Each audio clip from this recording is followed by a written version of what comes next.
Loving Eliza by Ruth and Nordin, Chapter 14. That Sunday, Eliza almost didn't go to church. What if John was there? What if he came with Daphne?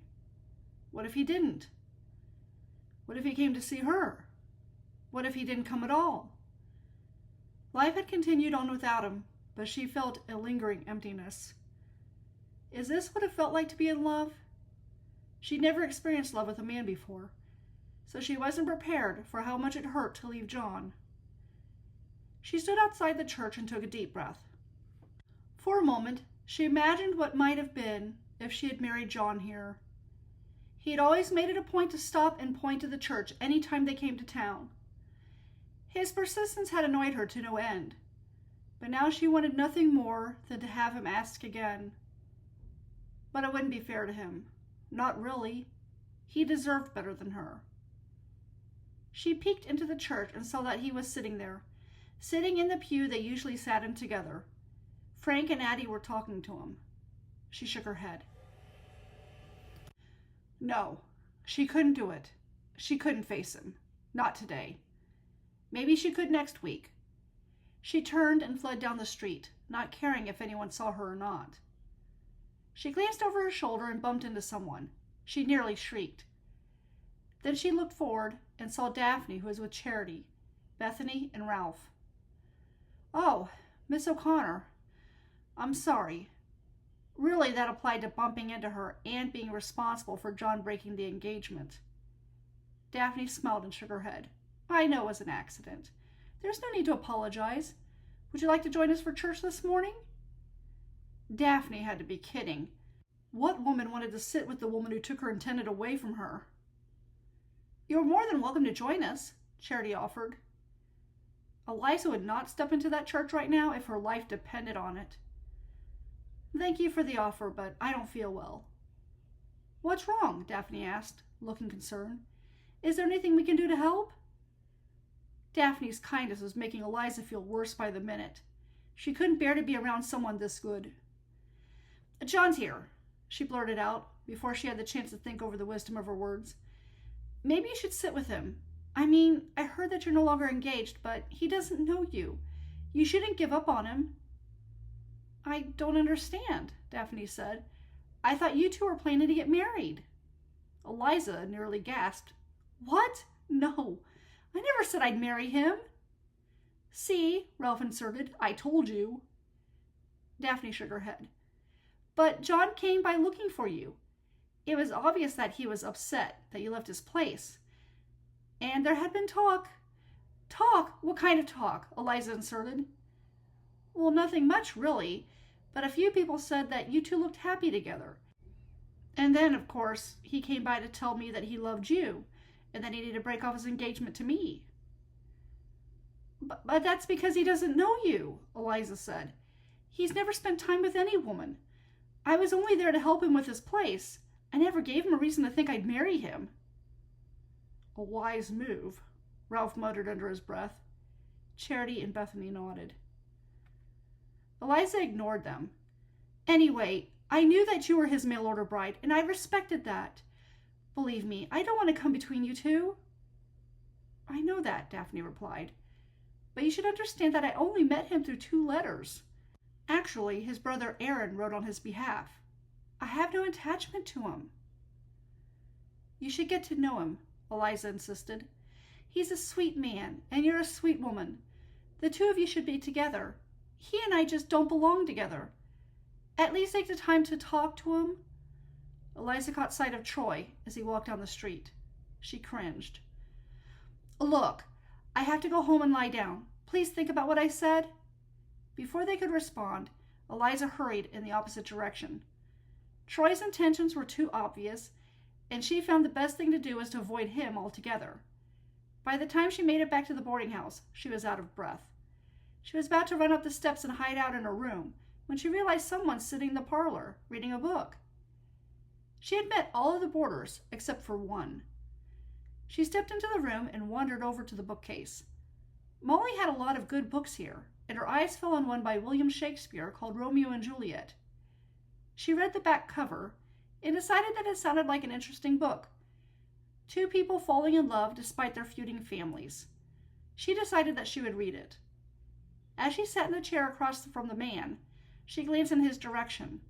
Her eyes fell on the title of the book he was reading, The Adventures of Tom Sawyer by Mark Twain. "Mister?" Eliza asked. The man jerked, as if startled that she spoke to him. He was an older man, probably in his late 40s with graying black hair and a mustache. He was rather pleasant looking, though she sensed loneliness in his blue eyes. With all of her experiences with men, most had that same lonely look, as if life had done them a wrong turn. She would not ask him about his past.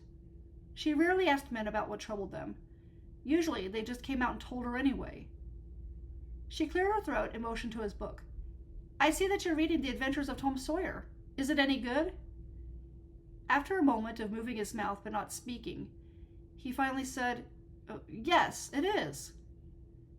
"What is it about?" "A 12-year-old boy's adventures." "Oh, well, that didn't sound very interesting. She would much rather read a love story, like the one in her lap." "I've read this book 5 times already, and each time it gets better," he said. "Why?" "I get a better understanding of the characters, like Tom's aunt and his good friend, Huck. Of course, it doesn't hurt that Tom saw a murder." "A murder?" Well, she had to admit that a murder was interesting. "I shouldn't spoil it for you," he said, "in case you want to read this." She nodded. Would she really read such a book? Currently, she had 2 books in her possession that she had read. One was the Bible, and the other was the Scarlet Letter. The Scarlet Letter gave her hope. If Hester Prynne could rise above the stain of adultery, then maybe she could rise above the stain of prostitution. Only, she hoped that no one would be putting a big letter in her chest like they did to Hester. It was bad enough that John now knew her shame. She knew he wouldn't tell anyone, but how she wished that she had never had to tell him at all. "Shakespeare is good too," the man said. She turned her head in his direction. "I'm sorry?" "William Shakespeare," he said. "He's good too. My wife could never get into his style, though." "You're married?" "Was." Oh, that was right. His wife had passed away. She had forgotten that Molly had told her that. That's why she sensed that he was lonely. "Well, that's a real shame, mister." He swallowed and nodded. She felt bad for him. The world, it seemed, was full of suffering men. She guessed women suffered as much, but she hadn't been in the business of catering to them, so she only understood men. And this man needed a friend, but refused to take the initiative to make one. "Have you met Willie Jafferty?" "No, but I've heard of him." "Then you know he also lost his wife not too long ago?" "Yes, I'm aware."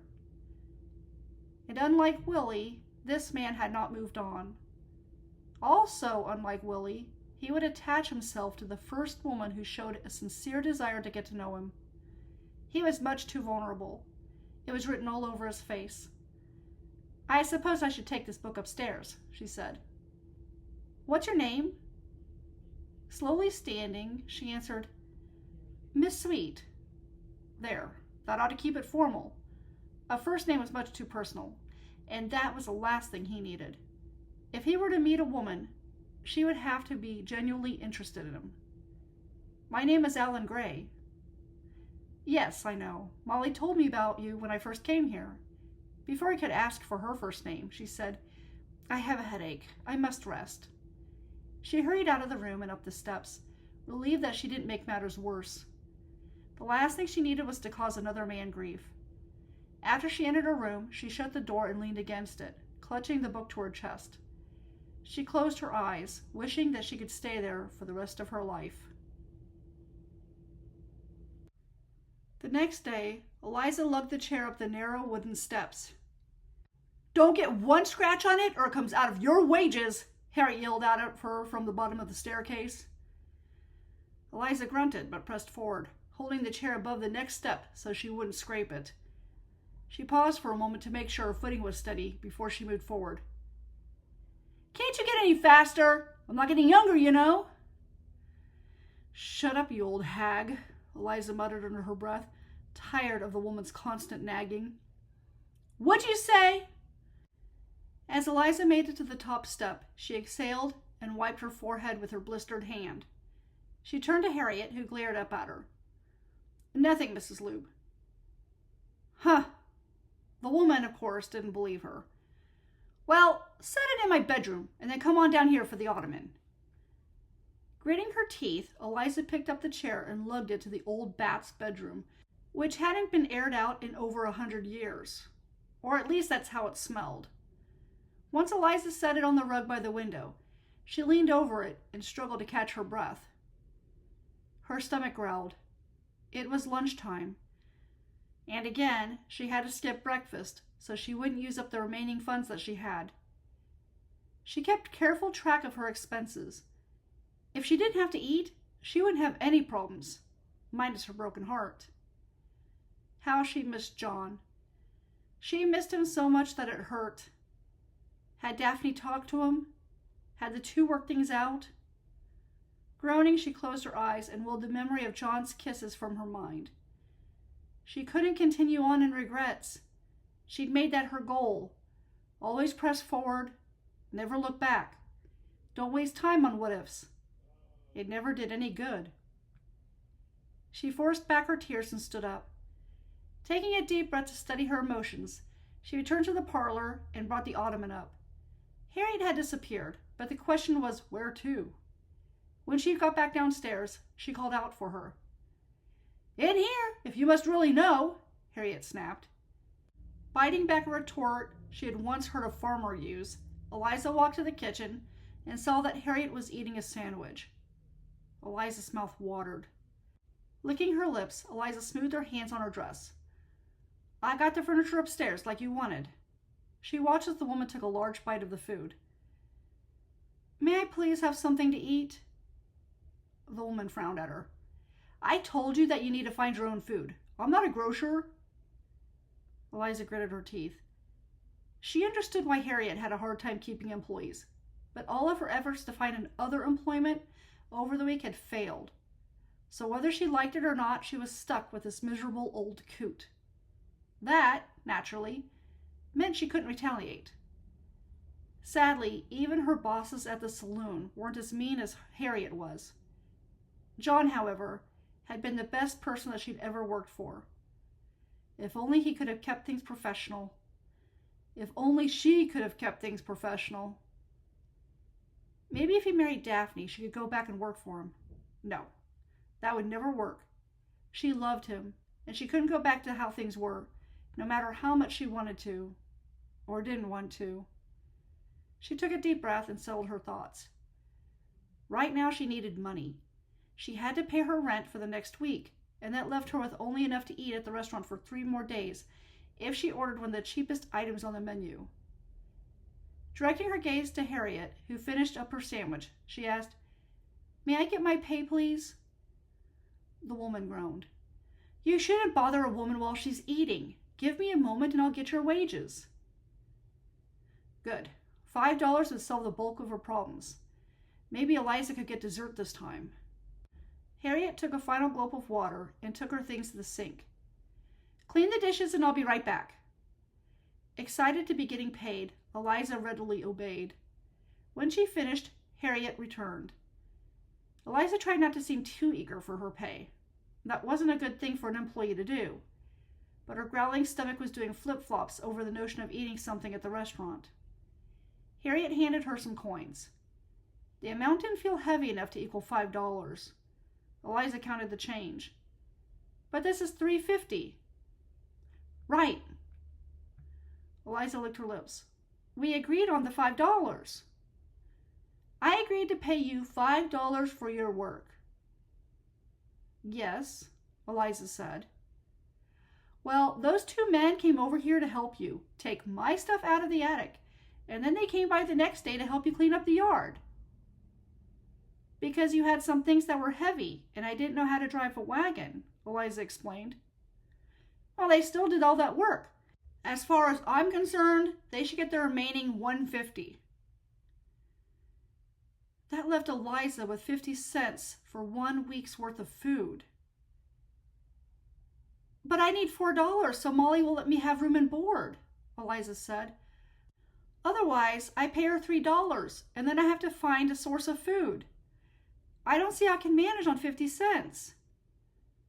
Then don't have other people help you with your job, Harriet replied.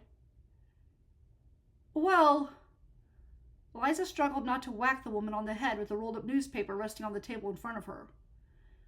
I mean, can I have an extra 50 cents this week, and then I'll take $4 next week?